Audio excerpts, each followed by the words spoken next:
The moment the words left Charles Spencer's mouth, palace insiders say the air changed completely. Not because it was loud, not because it was official, but because it struck directly at the heart of the battle that has been quietly raging around Princess Diana's legacy for years. According to explosive whispers now spreading through royal circles, Diana's brother has reportedly made a decision that Prince Harry never expected, and Meghan Markle definitely never wanted to hear. The man who has guarded Diana's private world for nearly 3 decades has allegedly chosen a new guardian for her legacy, and it isn't Harry. Very, very early on the Wednesday morning, between the death and the funeral, and I just sat down and wrote it, and it took about an hour and a half, and just came pouring out, really. Actually, it's interesting. Sounds rather sort of bizarre, but I did go to Diana's coffin the day after I'd written it, and I read it to her in there, and I did sort of feel a sort of positive energy come through that somehow she approved of what I was going to say. For years, the public assumed this question would never even exist. After all, who else could inherit responsibility for Diana's memory except her own sons? Who else could possibly claim ownership of the story that shaped modern royalty forever? But that assumption may have just shattered, because according to growing speculation behind palace walls, Charles Spencer has become increasingly convinced that one son protects Diana's legacy while the other profits from it. And if that rumor is true, then what happened next may explain why tensions inside this family have suddenly reached a boiling point. Picture Charles Spencer sitting alone at Althorp, the same estate where Diana laughed as a young girl, the same estate where she now rests, the same estate where some of her most private memories remain locked away from the world. Diaries, letters, home videos, family photographs, fragments of a woman the public never truly knew. For almost 30 years, Spencer has acted like a human vault, refusing publisher after publisher, documentary after documentary, interview after interview. He has said no to opportunities worth millions, no to publicity, no to pressure. But now comes the question nobody can stop asking. Who gets the keys when Charles Spencer is no longer there? And according to royal gossip spreading faster than wildfire, he may have already made up his mind. Not Harry.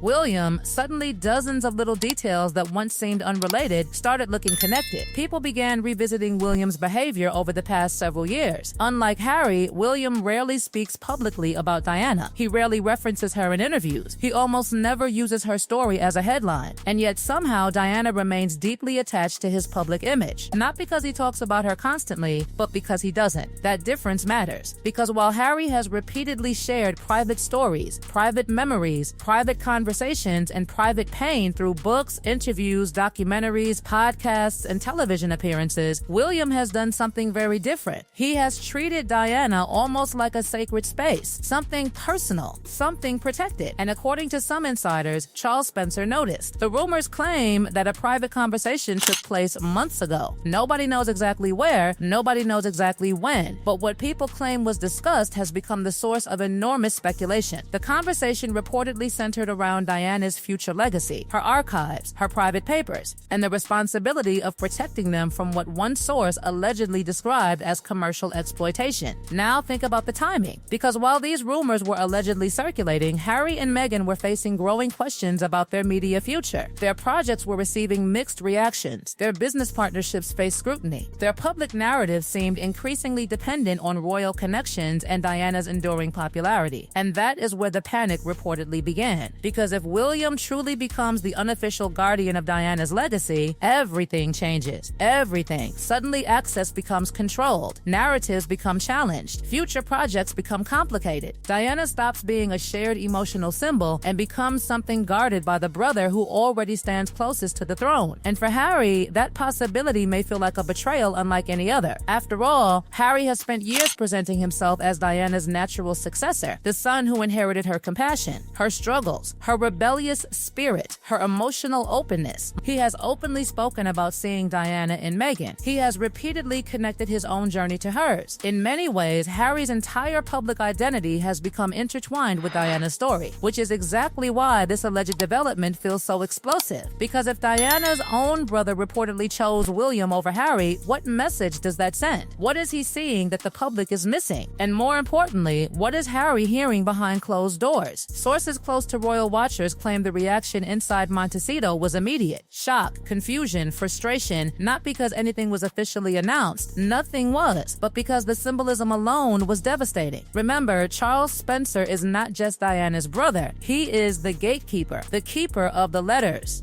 the keeper of the memories, the keeper of the stories nobody else has access to. And when a gatekeeper chooses a successor, people pay attention. Suddenly, every interaction between William and Spencer took on new meaning. Every meeting, every appearance, every carefully timed statement. Royal commentators started connecting dots. Social media exploded with theories. Some argued Spencer was simply rewarding discretion. Others believed he was sending a message directly to Harry and Meghan. A warning, a line in the sand, a declaration that Diana's memory would no longer be available for reinterpretation by whoever happened to need it most. And if that was the message, it landed like a thunderbolt, because this story is no longer about inheritance. It is no longer about old family disagreements. It is about control. Control of Diana's image, control of Diana's history, control of Diana's future. And according to the whispers growing louder with every passing week, Charles Spencer may have already chosen his side. The question now is what happens when Harry realizes the battle was never about the past. It was always about who would control the future of Diana's legacy. The deeper this story goes, the stranger it becomes. Because according to people who claim to understand the dynamics unfolding behind palace walls, this alleged decision was never really about William versus Harry. It was about trust. Pure, simple, brutal trust. And that single word may explain why so many people now believe Charles Spencer has gradually drifted toward William's side of the family divide. Think about it. For nearly 30 years, Spencer has protected Diana's private world with almost obsessive determination. Every request met resistance. Every proposal faced scrutiny. Every opportunity to commercialize her memory was reportedly viewed with suspicion. This is a man who watched his sister become one of the most photographed, analyzed, exploited women in modern history. A man who witnessed private pain become global entertainment. A man who saw Diana transform from a person into a product. And according to royal insiders, that experience changed him forever. So when whispers began suggesting that William was being quietly positioned as the future protector of Diana's archives, many observers weren't actually surprised. What shocked them was what that decision implied about Harry and Meghan. Because symbols matter in royal life. Sometimes symbols matter more than official announcements, and the symbolism here could not be clearer. One son is allegedly being trusted with the vault. The other is allegedly being kept outside the door. That image alone is enough to send shockwaves through the entire royal narrative that has dominated headlines for years, because for so long Harry positioned himself as the son carrying Diana's torch into the future, the son fighting against the same forces he believed hurt his mother,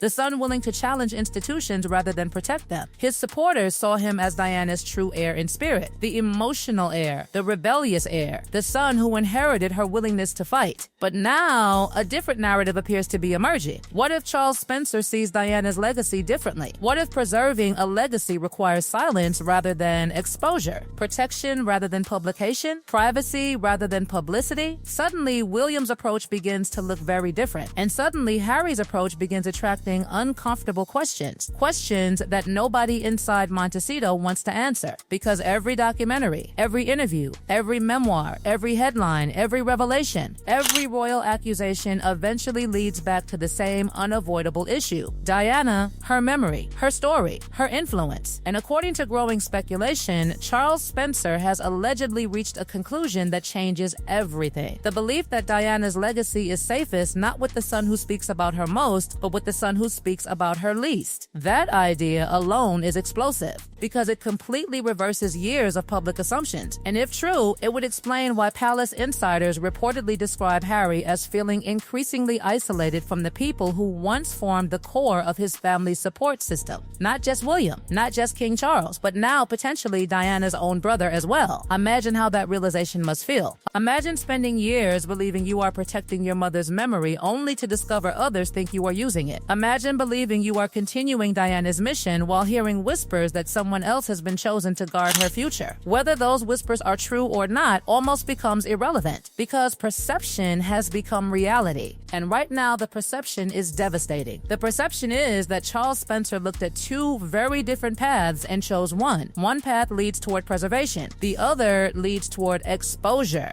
One path protects the archive, the other keeps reopening it. And if Spencer truly made that choice, then the consequences stretch far beyond family drama. Because this is ultimately a battle over history itself. Who gets to define Diana for future generations? Who decides which stories survive? Who controls the memories still hidden from public view? Who becomes the final voice protecting one of the most powerful legacies in modern royal history? Those questions are bigger than Harry, bigger than Meghan, even bigger than William. They are questions about Diana herself. And that is why this story continues to generate such intense fascination, because somewhere inside Althorp sits a collection of memories the world has never seen, letters nobody has read, stories nobody has heard, moments nobody has witnessed. And according to the rumors now spreading through royal circles, Charles Spencer may already know exactly who he wants guarding them next. Not because of birth order, not because of popularity, not because of public sympathy, but because of trust. And if that trust has truly shifted toward William,